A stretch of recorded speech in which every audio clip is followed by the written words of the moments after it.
We've already covered Path of the Beast Barbarian from Tasha's Cauldron of Everything. Now it's time for us to dive into Path of the Wild Magic Barbarian. I'm Nerdarchy Ted. I'm Nerdarchy Steve. Welcome to Nerdarchy for Nerds by Nerds. Now it's time to go wild with wild magic in this video. All right, Path of the Wild Magic. Many places in the multiverse are bound with beauty, intense emotion, rampant magic. The Feywild, the upper planes, and other realms of supernatural power radiate with such forces and can profoundly influence people. As folk of deep-feeling barbarians are especially susceptible to these wild influence, with some barbarians being transformed by the magic. This magic-suffused barbarians walk the path of the wild magic. Elf, tiefling, Aasimar, genasi barbarians often seek this path, eager to manifest otherworldly magic of their ancestors. So, Ted, the thing that I find really interesting and cool about this path, primal path for the barbarian, is more so than any of them, this can be very regionally tied to your campaign world and your game, where the other ones feel very cultural. This feels like it's tied to a place or places. Absolutely. And, I think if we're going to talk about, places, areas, settings, there might be a good way to, help those people out there. Yeah, there certainly is. Our sponsor, Campfire Technologies, is an authoring and world building tool that is very intuitive, and it's going to make it so much easier for GMs to organize their worlds. There's timelines, encyclopedias, all these different things that can prompt you in your world building, and in order to keep that information together and make it easily digestible for you, and also to track it throughout, you're going to want to check it out. You can sign up for a free trial and see if it's something you want to use or not. There will be a link down in the description.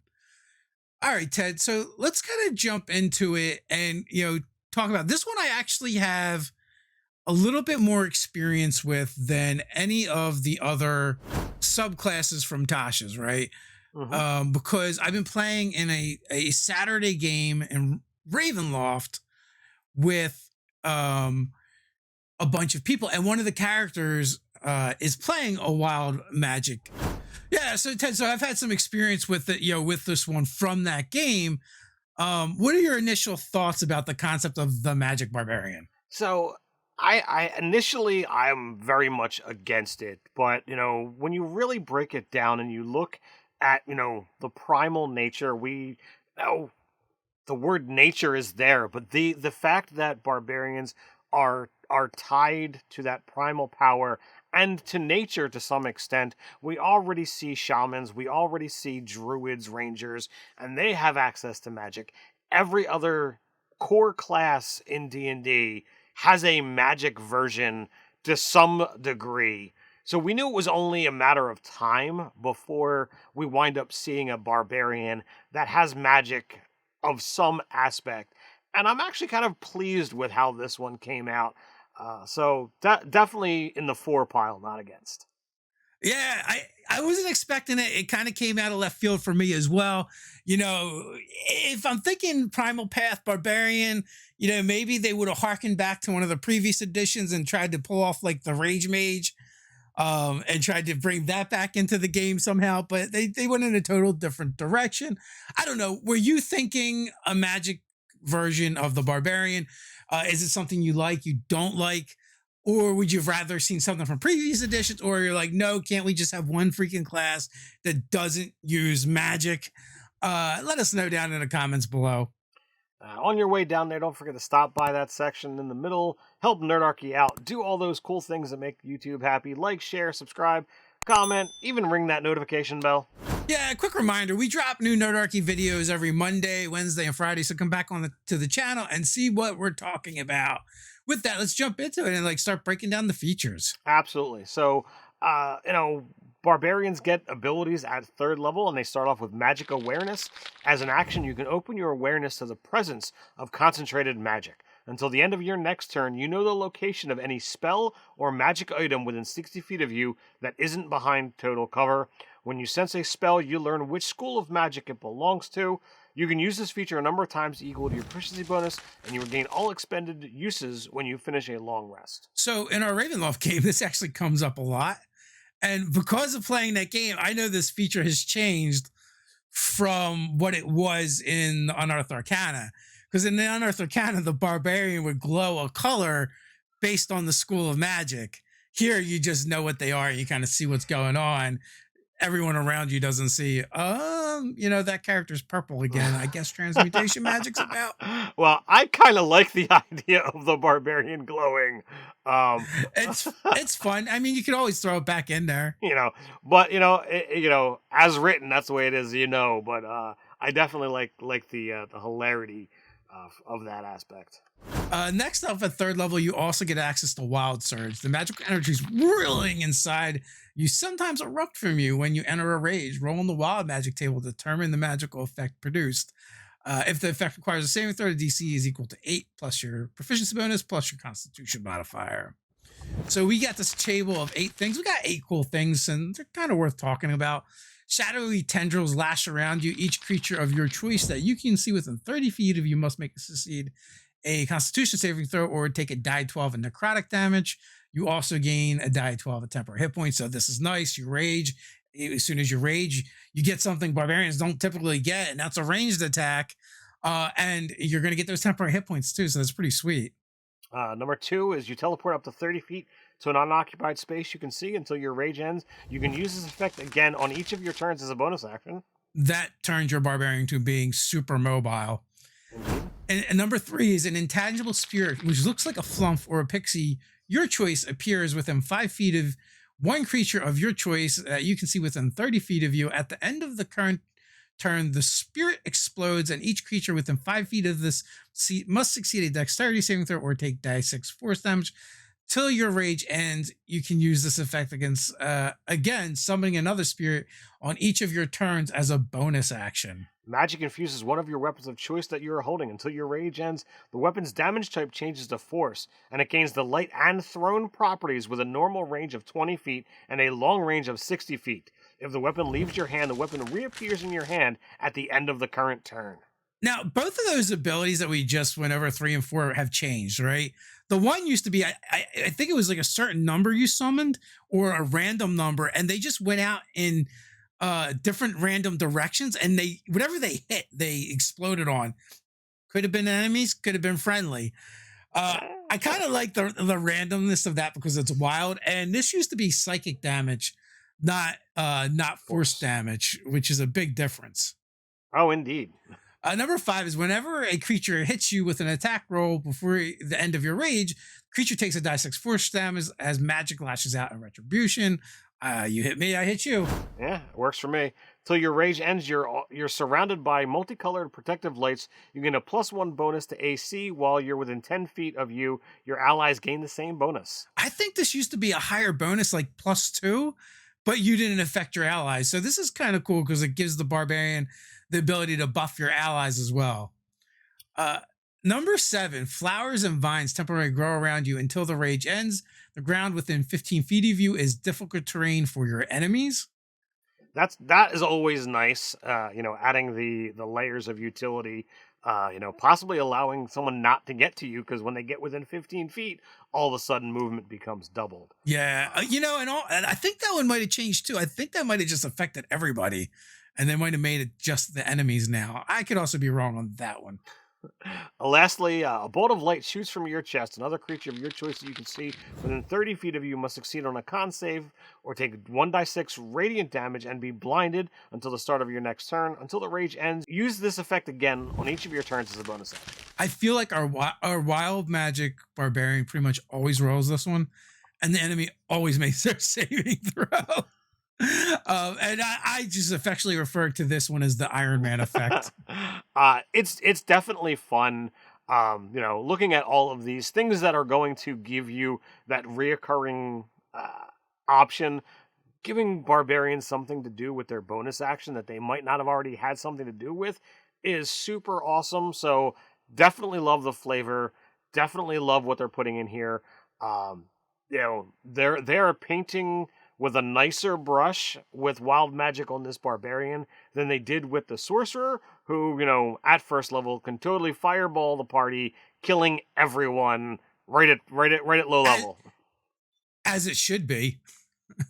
So, definitely a different paintbrush was used to sculpt or to paint this barbarian. Well, even from the UA too, right? Like they from the UA they made it very much more player friendly. I mean, that might be why some older gamers kind of look at 5e as having the training wheels on, because everything seems to like coddle the players a little bit more than previous editions. And then even from the player's handbook version of Wild Magic character type to this book's version, where it's very much like nicer and less, harmful effects are going to happen to the player, where I feel like someone who really likes the Wild Magic sorcerer, like they like not knowing whether it's going to be good or bad what happens. I mean, there's definitely some fun to it, but I have to say, killing your party because you cast a spell definitely sucks. A little bit. So 6th level, you're going to get access to bolstering magic. You can harness the wild magic to bolster yourself or a companion. As an action, you touch one creature, which can be yourself, and confer one of the following benefits of your choice to that creature. For 10 minutes, the creature can roll a d3 whenever making an attack roll or an ability check, and add that number rolled to the d20 roll. Roll a d3. The creature regains one expended spell slot, the level which equals the number rolled or lower, the creature's choice. Once the creature receives this benefit, the creature can't receive it again until they finish a long rest. You can take this action a number of times equals your proficiency bonus and regain all expended uses when you finish a long rest. This ability gets used a lot in our game. The first version, our barbarian is always given that die 3 out to people for the ability check or the attack roll. Generally, before combat starts or someone's going off to do some kind of like stealth mission or something, they're like, here you go, roll a die 3 for the next 10 minutes. So, I mean, here's another die that you can add into, the ultimate skill roll build of like, okay, I'm going to add in a die 3 from the barbarian in the party beyond the bard and guidance and everything else that you can add. But here's another one because it's ability check. I think this ability changed too. Like, I don't think that buff ability was in the UA version, but the ability to give back spell slots was, but it did damage to you instead of like being a roll the way this was. And I don't think it was as limited. Like, you could use it more often. It's like, how much damage do you want to take? Well, I definitely I like the ability of restoring spell slots. I think that there's definitely fun there, and if you guys are not using that aspect in your game, I think you're missing out. Yeah, I'm gonna have words with that barbarian. So definitely a lot of fun. Nothing wrong with it as a 6th level ability. You're talking anywhere from 2 to 6 times over the course of the game per day that you're going to be able to use this. So that's a lot of spell slots that you can kind of give back to your wizard, your cleric, or spread them out. All right, so next up at 10th level, Unstable Backlash. When you are imperiled during your rage, the magic within you can lash out. Immediately after you take damage or fail a saving throw while raging, you can use your reaction to roll on the wild magic table and immediately produce the effect rolled. This effect replaces your current wild magic effect. So if you don't like the ability that you got, or maybe it was a one and done, now you can roll again and try and get something else. Access that ability again. Again, like, I feel anytime you play these wild magic type characters, like, you're there to roll on that table. So the more often you can roll on the table, the better. And then finally, we get Controlled Surge at 14th level. Whenever you roll the wild magic table, you can roll the dice twice and choose which one the 2 effects to unleash. If you roll the same number on both dice, you can ignore the number and choose any effect on the table. This is really nice. It really pairs nicely with that last ability we got, the Unstable Backlash, but just in general, getting to choose what you think is going to be more beneficial, because some of them are cool, but it's like, oh, you use it at the beginning and you're done. Where you're like, I think bouncing around and teleporting all over the place as a bonus action is going to be super useful, or having my weapon turn into a thing of force that I can throw if I need to is going to be way better than that one and done. Or, what if, you're fighting one of those, few creatures that happens to be immune to force damage, and you roll Oh, my primary weapon is now encased in this. I can't use it. It's trash.